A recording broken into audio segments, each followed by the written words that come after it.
What's up mga kaigang? In-unbox na natin dito yung isa sa pinakasikat na earbuds ng Soundcore. Yung Soundcore R50i. Sa ngayon, nasa 40,000 and counting na yung kumuha ng Soundcore R50i sa Shopee at Lazada. Sa mga hindi pa nakakapanood ng video natin na yan, nilagay ko lang yung link sa pin comment sa baba. Pero itong i-unbox natin yun, ito yung upgraded. Kumbaga maganda na, mas pinaganda pa. Ito ang Soundcore R50i NC.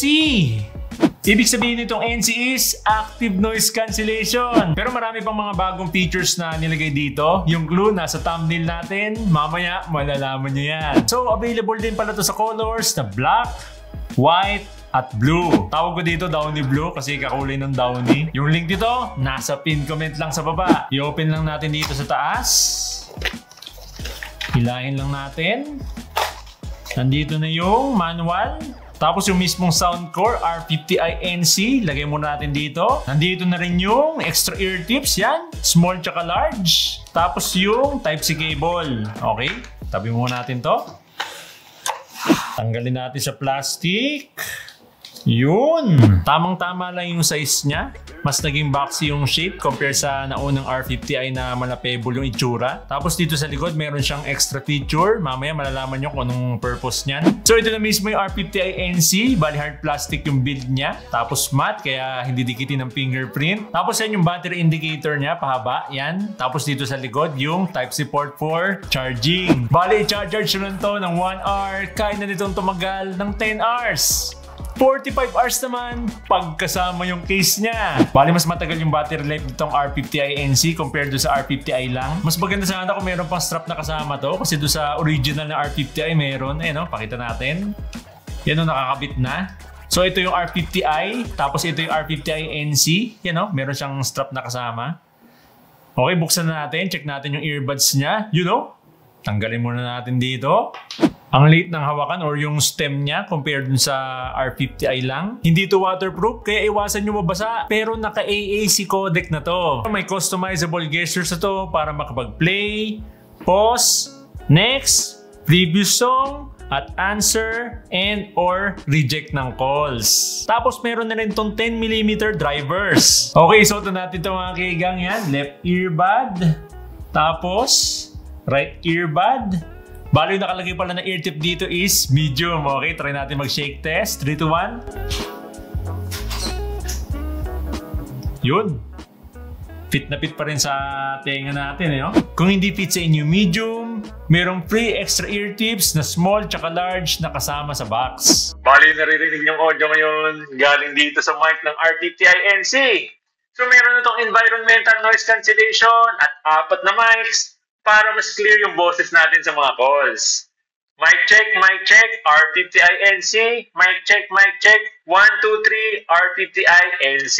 So tinanggal nila yung strap dito compared dun sa naunang R50i, pero mas gustuhan ko naman yung pinalit nila dito. Nakita nyo naman sa thumbnail natin eh, di ba? Kasi itong case niya, pwedeng maging patungan ng phone natin. Buksan nyo lang to sa likod, tapos lagay nyo lang yung phone nyo. Bali may earbuds ka na, may phone holder ka pa. 2-in-1.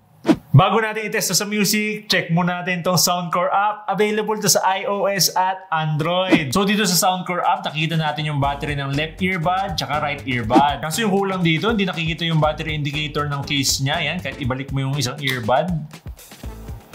You know, walang nangyayari, hindi nakikita. Sana i-update nila to, no? Para makita din natin yung battery nitong case. Tapos dito sa ambient sound, yan, by default, naka-normal siya. Pero pwede nating i-on yung transparency mode. Itong transparency mode, ina-enhance yung ingay sa paligid mo para mas aware ka. Tapos yan, nandito na yung noise cancellation. Tap natin. So yun, makikita natin dito. Pwede natin i-on yung with noise reduction. Tapos meron pa mga ibang option dito. So yan, by default, naka-adaptive ANC to or automatic na noise cancellation. So automatic na mag-adjust to, depende do sa ingay sa paligid mo. Ngayon, naka-moderate siya kasi nagsasalita tayo ng malakas. Tapos yan, dito, pwede din natin iset sa manual mode. Pwedeng 1, 2, 3, 4, 5. Yung 5 yung pinakamataas na noise cancellation. Yung 1 yung pinakamababa. Tapos yan, meron din dito, multi-scene ANC. Pwedeng transport na noise cancellation, outdoor noise cancellation, or indoor noise cancellation. Okay, try nga natin mga kigang. Pero bago yun, i-off muna natin yan. Normal muna. Suot natin tong R50i NC. So sa ngayon, normal mode tayo, naka-off yung noise cancellation. Pero kulog na rin dahil din sa ear tips. Pero naririnig ko pa rin yung ingay ng fan ko. Okay, try natin tong noise cancellation. I-on natin. Uy! Laki na nabawas sa ingay ha. Oh. Pero naririnig ko pa rin, nandun pa rin ha. Pero ang laki na nabawas, oh.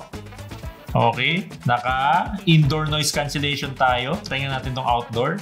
Ayun, medyo umingay siya ng konti. Okay, para mas maganda tong indoor, pero try din natin tong manual mode. Naka-number 5 siya. Para parehas lang sa outdoor, ay sa indoor, yung number 5. Try nga natin 1. Ayun, medyo naririnig ko ulit yung ingay na fan ko. Try natin 5. Pwede ha, nakakabawas din ha. Itong adaptive ANC, try nga natin. Uy, strong oh. Parang naka number 5 din siya. Parang parehas lang din sa manual mode. Okay, balik tayo sa normal. Try natin. Ayun, naririnig ko na ulit.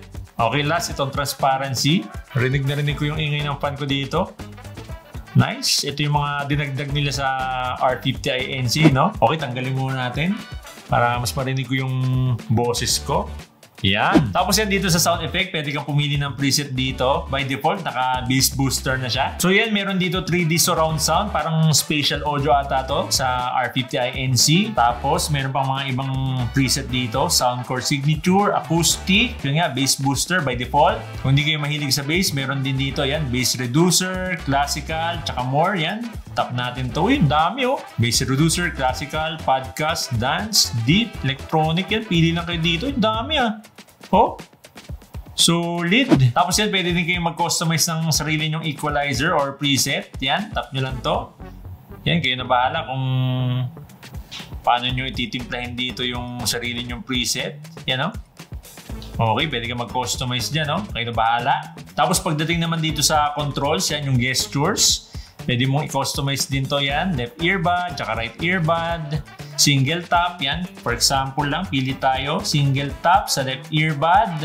Volume down, yan. Tapos, sa right earbud naman, tap natin yung single tap, volume up. So, kayo na bahala dito, yan. Madami mga option. Double tap, tap 3 times, tap and hold. Tapos, ito yung mga pagpipilian yan. Volume down, volume plus, next, previews, play pause, voice assistant, ambient sound, yan. Pwede kang pumili dito kung noise cancellation or transparency. So, napaka-highly customizable ng mga gestures na, no? Tapos yan, dito sa settings, meron tayo dito fit test. So, dito sa fit test, magkakaroon kayo ng audio testing dito. Yan, start the test. Dito nyo malalaman kung may naglilik ba na ingay sa tenga nyo or hindi fit yung earbud sa tenga nyo. Yan. Tapos yan, yung isa pang maganda dito, yan, meron siyang dual connection. Sa ibang earbuds, ito yung tinatawag nilang multi-point connection. So, meron na rin dito sa R50i NC. Tapos yan, meron na rin auto power off, tapos find device, ito yung find earbuds.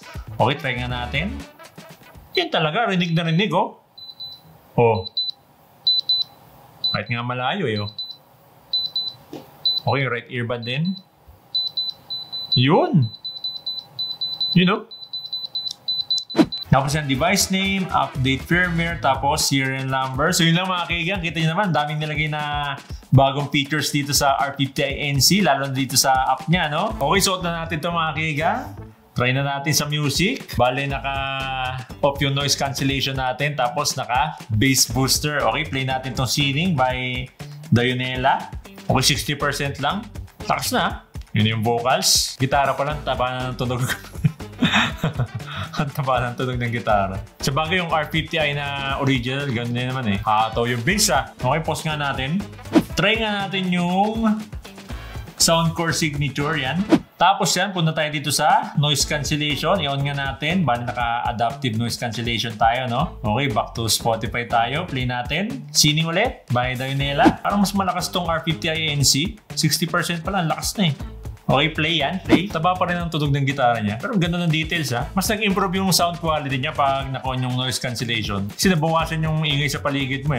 So yun, napansin ko dito sa R50i NC, yung pinaka-straight niya talaga is yung bass. Kahit hindi siya naka-bass booster, ang taba ng bass niya. Kaya kung mahilig kayo sa bass, para sa inyo itong R50i-NC. Pagdating naman dun sa mids or yung vocals, ganda pa rin ang details niya, no? Katulad nung sa original R50i. Ganun din yung tunog ng highs or yung instruments, ang ganda pa rin ng details niya, tsaka ang sharp. Pero yun nga lang, napansin ko medyo na-overpower siya ng bass, kaya kahit yung vocals, ang taba ng tunog, pati yung mga tunog ng instruments. Pero para sa akin kasi, gusto ko yung ganun, ang laki kasi ng tunog niya. Pero yun nga, kung hindi naman kayo mahilig sa bass, pwede nyo naman buwasan doon sa equalizer niya or yung bass reducer. Ngayon naman mga kaigang, try naman natin itong R50i-NC sa gaming. Hindi siya nakapokus sa gaming kasi nakadesign talaga siya sa music, pero itatry na rin natin para makita natin yung latency.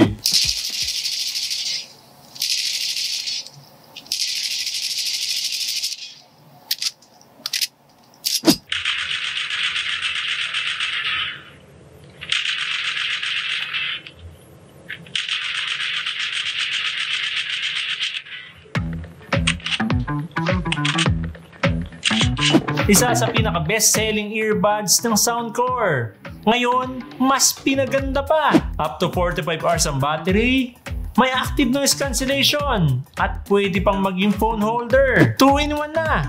May earbuds ka na, may phone holder ka pa dito sa Soundcore R50i-NC. Yung link nito, nasa pin comment lang sa baba. Kaya kayo mga kaigang, anong masasabi nyo dito sa Soundcore R50i-NC? Comment down below!